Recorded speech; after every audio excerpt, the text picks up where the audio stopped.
I can still hear the fork drag across the porcelain, that sharp, grating screech that sliced through the dining room one heartbeat before my mother's words did. "Step down, or you are no longer my child." Her voice stayed perfectly level, almost gentle. She never needed volume, her cruelty had always been surgical. My father gave the small, practiced nod he'd rehearsed in the mirror. Beside them, my sister Amelia lifted her glass to hide the triumphant curve of her mouth, but the light caught it anyway. A queen's smile at her own coronation. The table still glittered with silver confetti from the toast they'd forced 10 minutes earlier. My app had just crossed $100 million in revenue. They had waited for the precise second when the champagne was still fizzing. I didn't blink. I simply smoothed the linen napkin in my lap, set it beside my plate like I was finishing any ordinary meal, and said nothing at all. Silence can be louder than screaming, and they hated it. When they announced that Amelia would take over as CEO that very night, I offered them the smallest, politest smile I could manage and left the room without a word. They mistook my quiet for defeat. It was only intelligence gathering. I used to think my parents built empires. Later, I understood they only collected power the way other people collect art, because owning it made them feel immortal. I was the dutiful daughter, the fixer, the one who stayed late untangling their careless deals, patching the holes they left in the company's lungs so the whole thing could keep breathing. They read my reliability as obedience. Amelia, meanwhile, had been groomed to be looked at, not to work. She was soft-voiced, photogenic, charming in interviews, everything a figurehead should be and nothing a leader needs to be. I still believed in blood, in legacy, in the myth that family would never turn the blade inward. I was naive. The signs came in increments. Board members who once messaged me at midnight suddenly copied Amelia on every thread. Strategy sessions I'd chaired for years were moved without explanation. My father kept asking for transparency into the app's source code, using the same tone he once used to ask for pocket money when he was drunk. But the clearest warning was my mother.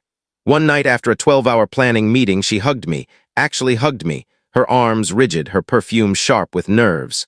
My mother does not hug. That embrace felt like someone closing a coffin lid they intended to nail shut later. The following morning, I walked into my own office and found Amelia already seated behind my desk, spinning slowly in my chair like a child testing a throne. She didn't stand when I entered. That was the moment something inside me went very cold and very clear.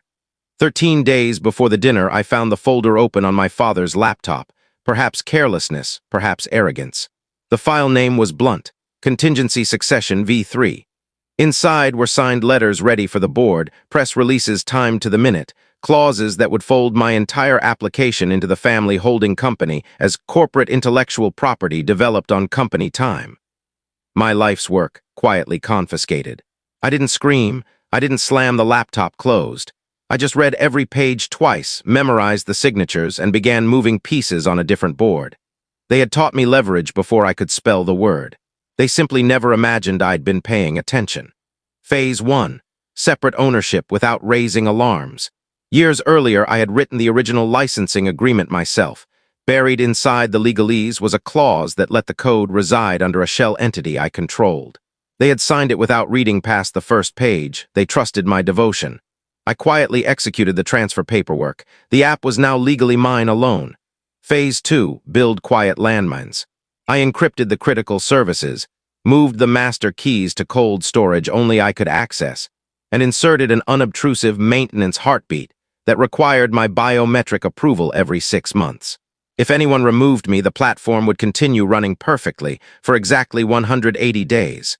Then it would pause politely like a loyal dog waiting for its real owner. Phase 3. Let them hang themselves in public. The dinner was their chosen stage, and they performed beautifully.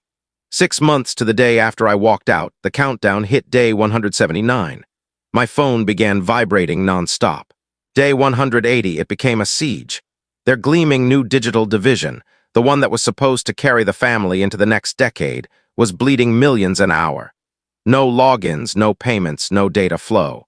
Just an elegant error message that read, "Authentication window expired. Contact administrator." When I finally answered, my father's voice cracked on the first syllable. He no longer sounded like a monarch. He sounded like a man watching the tide take his sandcastle. "Darling, please, just toggle it back on. We'll fix everything." I let the silence stretch until it hurt him more than shouting ever could. "Remember that night?" I asked softly. The confetti still on the table, he started babbling apologies, equity offers, board seats, tears. I listened to every worthless word. This was never about getting my old chair back, I said. It was about burning the table so no one can ever pull a seat away from me again. I hung up. Amelia lasted another 11 days before her resignation letter appeared. Investors ran as if the building were on fire. My parents announced retirement citing health concerns, though the only thing terminally ill was their arrogance. I started over with nothing but the code and freedom. No family crest on the door, no inherited throne, just a company that answers only to me. People sometimes ask if I feel guilty. I don't.